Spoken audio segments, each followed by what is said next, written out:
तो हम टाइगर्स की बात करते हैं, लेकिन यहाँ मैं टाइगर्स की बात नहीं करूँगा। यहाँ मैं एक और बहुत महत्वपूर्ण जानवर है हाथी, उसकी बात करूँगा।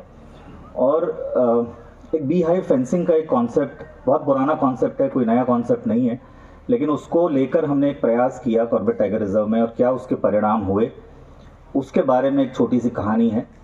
और कहानी में क्यों कहता हूँ इसको, ये प्रेजेंटेशन की तरफ ज़्यादा ध्यान न दीजिएगा क्योंकि अंग्रेज़ी में है, लेकिन इसको मैं बहुत सरल शब्दों में आपको समझाने का प्रयास करूँगा कि इससे क्या फ़ायदा हुआ और क्या इसको हम अन्य क्षेत्रों में भी इस चीज़ को हम रिप्लिकेट करने का या इसको हम ले जाने की बात कर सकते हैं। नेक्स्ट। तो आप सभी जानते हैं कि हाथी मानव वन्यजीव संघर्ष हाथी के साथ बहुत बड़ा है पिछले कई सालों में। जो हमारा तरैयाक लैंडस्केप है, अभी AK सिंह साहब ने भी ये बात कही कि एलिफेंट कॉरिडोर्स की बात करी है। हम सब जानते हैं गलियारे कितने महत्वपूर्ण होते हैं जंगली जानवरों के लिए, एक क्षेत्र से दूसरे क्षेत्र में जाने के लिए। जहाँ कहीं आबादी आती है, कहीं खेत आते हैं, कि ये अभी हमारे लिए बहुत इसमें काम करने की आवश्यकता अभी है हमको। लेकिन वहीं से मैं शुरुआत करूंगा इस कहानी की। नेक्स्ट। तो हमने एक एनालिसिस किया कॉर्बेट टाइगर रिजर्व में कि हाथी की वजह से कितना नुकसान होता है। जब मैं ये शुरुआत होती है इसकी 2022 में, तो पिछले आप देखें तो लगभग करीब 5 सालों में लगभग 332 घटनाएं कुल केसेस हुई, जिसमें से 183 घटनाएं केवल हाथियों की डैमेजेस की घटनाएं थी उस क्षेत्र में जहां की हमें बात कर रहे हैं। जो सदर्न बाउंड्री है, ढेला, आप सभी लोग परिचित हैं ढेला क्षेत्र से, सावलदे पूर्वी, सावलदे पश्चिमी, ये सब गांव हैं कॉर्बेट के आसपास की परिफेरी में। नेक्स्ट। तो हमने सोचा कि किस प्रकार से इसको हम इस प्रॉब्लम को हम एड्रेस कर सकते हैं।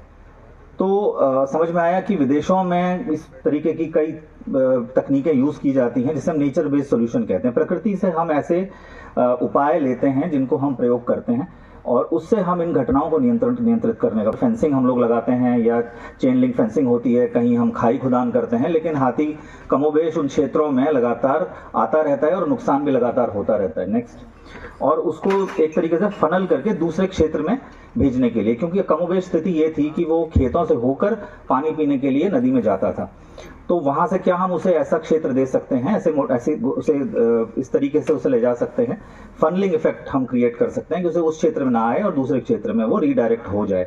तो इस आशय से इस प्रोजेक्ट के बारे में हमने इसको कंसीव किया।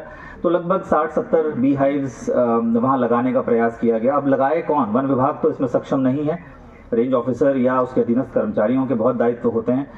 तो हमने टाई अप किया और फ्रंटलाइन डिपार्टमेंट से, हॉर्टिकल्चर डिपार्टमेंट से हमने बात करी, हमने पंतनगर विश्वविद्यालय से बात करी और उनके यहाँ एक BKRTC bee keeping research and training centre है, वहाँ उनसे हमने बात करी। पंतनगर विश्वविद्यालय के साइंटिस्ट जो एंटोमोलॉजिस्ट हैं उनसे हमने बात करी। नेक्स्ट। प्रश्न का उत्तर ढूंढ रहे थे वो ये था कि क्या बी हाइव फेंसिंग या इसका हम प्रयोग करना चाहते हैं, क्या ये एक सफल सॉल्यूशन बन पाएगा, क्या ये इससे हम कुछ समाधान इस समस्या का निकाल पाएंगे। दूसरा हमारा ये था कि क्या बी हाइव फेंसिंग से उस क्षेत्र की आर्थिकी पे कोई असर, पॉजिटिव असर, कोई अच्छा असर पड़ सकता है। कमोबेश सारी जगह ये हाथियों की ये प्रॉब्लम्स उस क्षेत्र में देखी जा रही थी। नेक्स्ट। ये पहली बैठक थी और मधुमक्खी के लिए, और उसके बाद 3 महीने के लिए उसको दूसरे अन्य तरीके से उसको रियर किया जा सकता है। तो उसके बाद फिर हमने ट्रेनिंग कंपोनेंट स्टार्ट किया, जब ये हम आश्वस्त है और यदि एक ट्रिप वायर किसी तरीके से हिले तो बाकी बक्से भी हिलने लगते हैं। तो उससे क्या होता है कि मधुमक्खियां उस बक्सों से बाहर आ जाती हैं। और आप सभी जानते हैं कि हाथी और मधुमक्खी का मेल नहीं होता। और करेंगे तो ये 2023 का वीडियो है।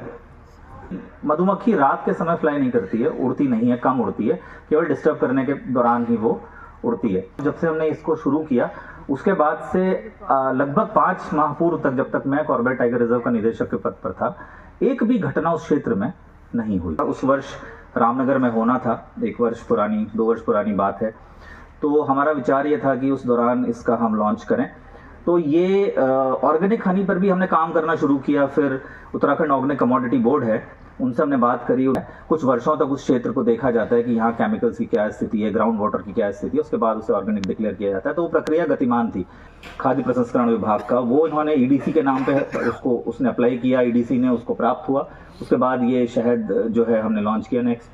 प्रवेश करते थे और फसलों को भारी नुकसान पहुंचाते थे। स्किन होती है सर, कोई असर नहीं पड़ता। नहीं, आवाज़ से चिढ़ता है सर वो काफ़ी ज़्यादा। इसका एक फ़ायदा ये भी है, वो उसमें आया नहीं फिल्म में, लेकिन छोटा सा फ़ायदा है, और वो काफ़ी आने वाले समय में खाने की कमी की वजह से पलायन होगा अगले 30 सालों के अंदर, ये उसकी रिपोर्ट कहती है, क्योंकि मधुमक्खियाँ मर रही हैं, समाप्त हो रही हैं, कम हो रही हैं, कम होती जा रही हैं।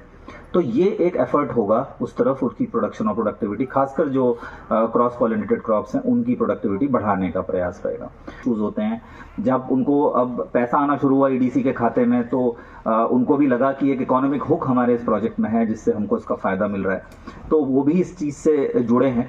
लेकिन मुझे ये सबसे मेरे जो अनुभव ये कहता है, ओन्ड प्रोजेक्ट है वन विभाग का, इसमें केवल ट्रेनिंग कराना, चयन करना, जो जंगल जाते हैं फॉडर की तलाश में या चारे के लिए महिलाएं जो जंगल जाती हैं, और आपने देखा उस प्रेजेंटेशन में कि बहुत सारी महिलाओं की दुखद मृत्यु उसी कारण से हुई क्योंकि वो वहाँ चारे की तलाश में अंदर गए थे जंगल में। और इसमें मैं ये बताना चाहूँगा, इस योजना के अंतर्गत बहुत ही ज़्यादा सब्सिडाइज्ड रेट पर, अगर 24-25 रुपये साइलेज मिल रहा है तो वो 2 से 2.5 रुपये किलो के आधार पर साइलेज वो प्राप्त हो सकता है।